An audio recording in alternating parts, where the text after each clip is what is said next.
All right, guys, these are the items that you're going to need, and throughout the video, I'll talk about which ones they are and where I got them.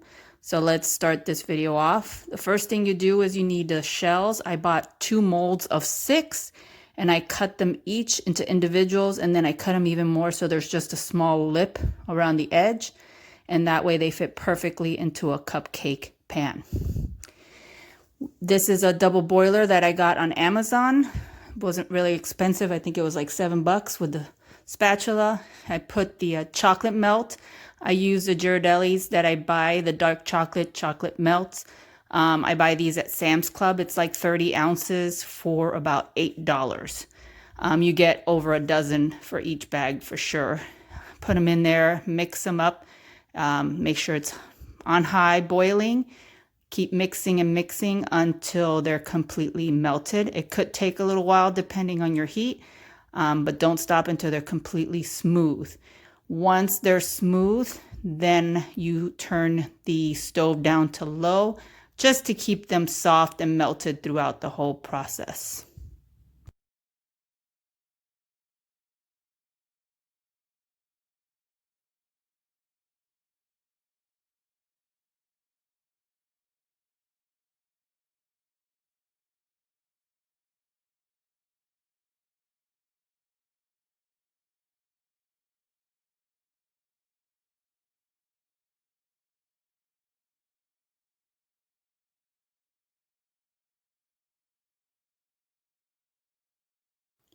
Okay, now once they're nice and smooth, turn down the heat. Like I said, keep it on low. It'll just keep the chocolate nice and soft and wet. I trade over to a teaspoon size spoon. It takes about 1.5 teaspoons or so to be able to coat it and have excess for the second round. Again, you want to make sure you have enough for 2 rounds, and you'll see why in a little bit.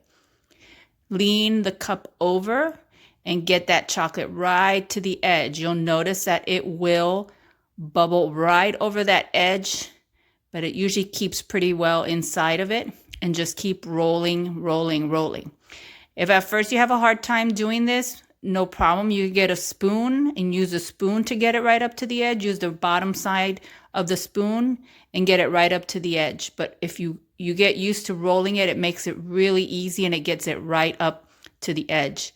We're going to go ahead and go through each one. Just roll it all the way through. Make sure that you leave the excess chocolate inside the cup. Do not put it back into the boiler yet. We're going to do that on the second round. We need that excess chocolate. So you just keep it like that right down in the bottom.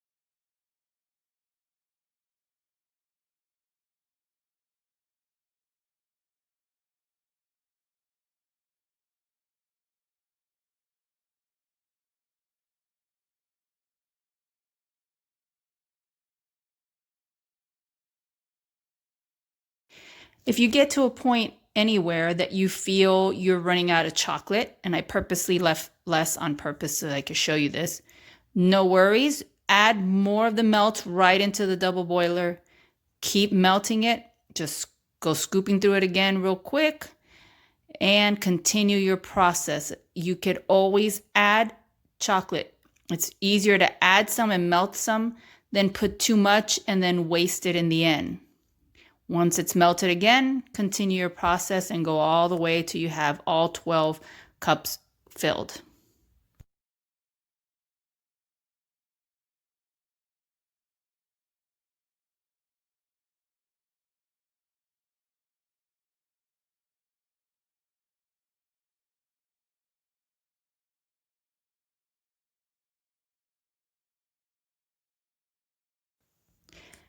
As you're rolling the chocolate inside, it'll stay pretty much to the edge.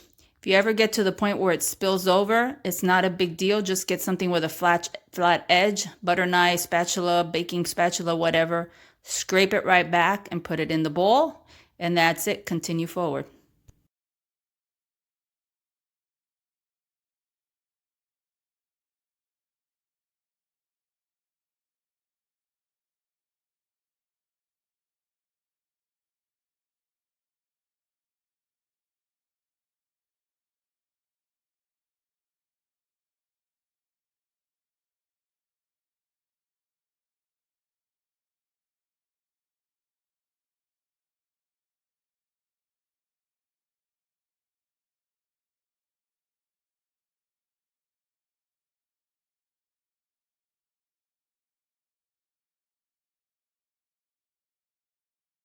All right, guys, now we have all of 12 of them filled.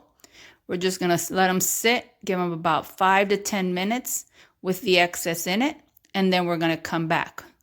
Once we come back, you're going to see that there's still the excess in the bottom, the sides. The bulk of it stays on the mold, and that's the whole purpose of going back a second time. To thicken up the wall a little bit so that the shell is a little bit harder and not as thin and easy to flake or melt in your hands. So you go back and squeeze a little bit, make the excess come to the sides and roll through. Go all the way around, and once you're done, you get that extra and you just dump it right back into the double boiler. I usually roll it around so you're not making a mess everywhere. Get your flat knife or side and just scoop the side. Anytime you make an error that you go off the side, it's not a big deal. We just scoop it and just pick it up. And in the second round, this is going to happen more often, of course. Every time that you drip out the excess, we're going to go through this. So again, just lean it over, get the excess. Sometimes you might see a little film on top of it if it sits a little too long, but you don't want it to sit too long, and just roll along the sides and set up a second coat.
All right, guys, if you ever get to the point on the second round that there's not enough, easily just go back to the double boiler, stick in a little bit extra, even though it's hotter than the original, and just continue the process, continue swiping, continue cleaning the edges, go all the way through until you get to the last one. So just do this all the way to the 12th one, and then if you don't want to watch this, fast forward, and I'll get to the process once they are hard.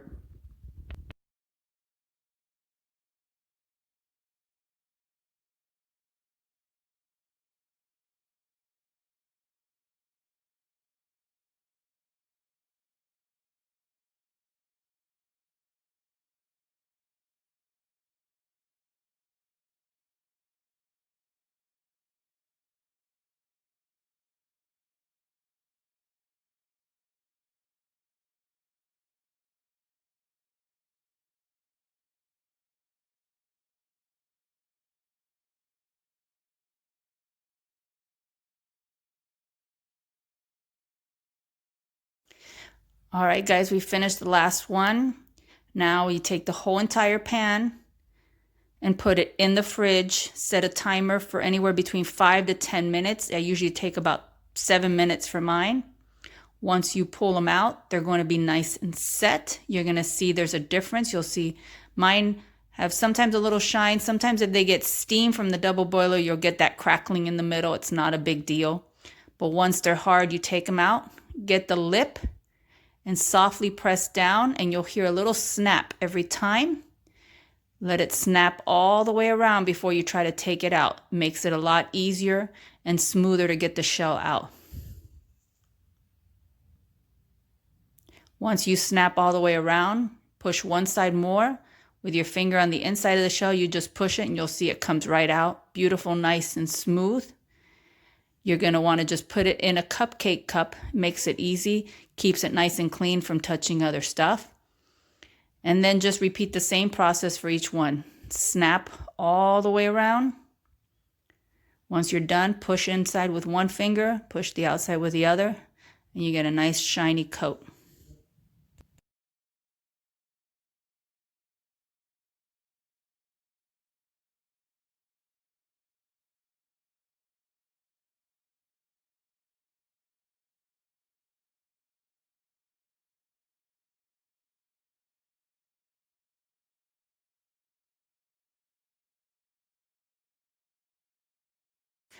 Okay, once they're all done, I like to put out 2 plates just to have something to sit them on. You could use the cupcake holders or plates. I mix the cocoa beforehand.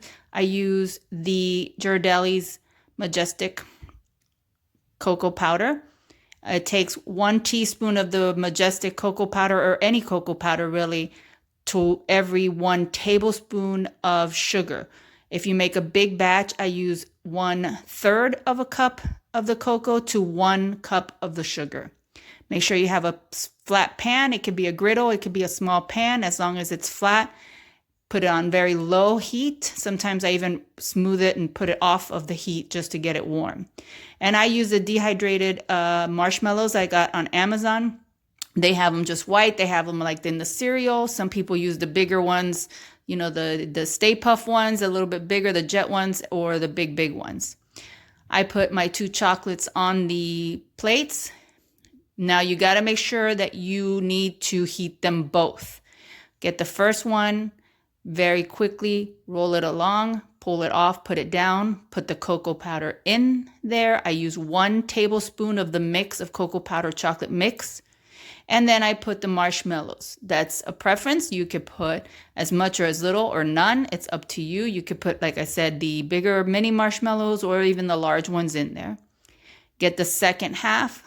Same thing. Roll it a little bit, get it soft, and then pull it off and join the edges. This is a little bit difficult. Take some practice. Join it. Just hold it there for a minute, and then with your finger or with a spoon, just get the excess and just flatten it out, and that will help seal the chocolates together.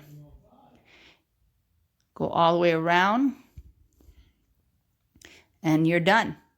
Now, if you need extra chocolate, if something did not seal right, I always leave the double broiler full on the side to use it. If you're decorating, don't worry about your fingerprints on it.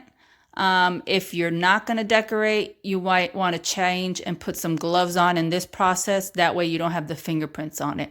But since I usually decorate them, then no big deal. Move along to the next one.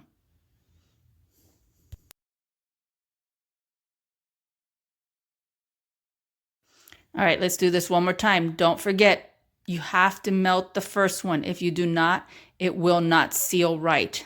The edge will be too thin and it will not seal. 1 tablespoon right into that. And your marshmallows. There's a million recipes. You could put peppermint. You can make this with white chocolate, dark chocolate, milk chocolate.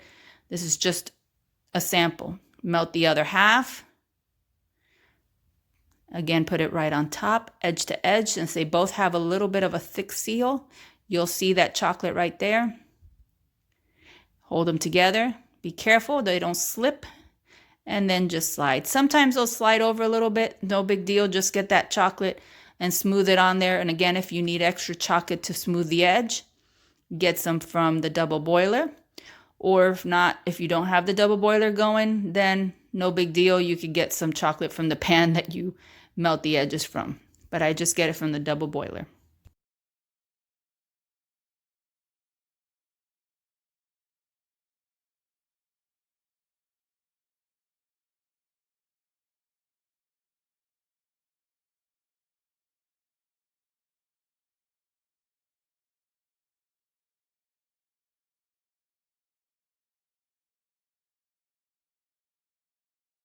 All right, guys, they're done.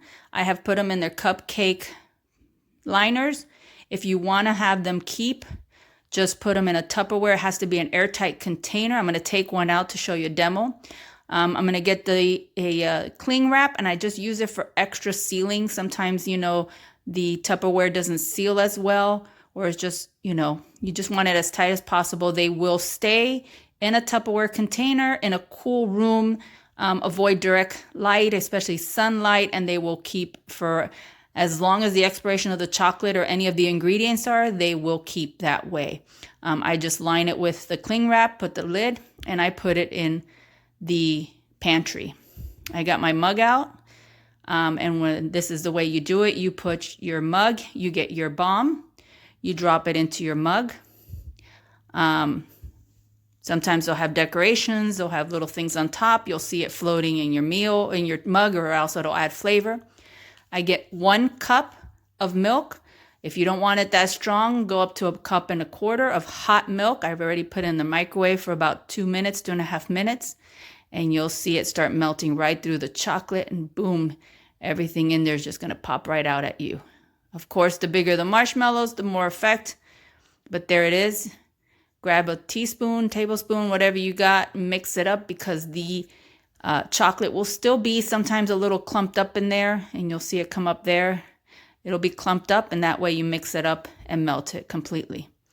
But there it is. That's the cocoa bomb. That's just a regular chocolate cocoa bomb with dehydrated marshmallows using the Ghirardelli melts and Ghirardelli cocoa, my favorite chocolate so far. I hope you enjoyed it. Talk to you guys later.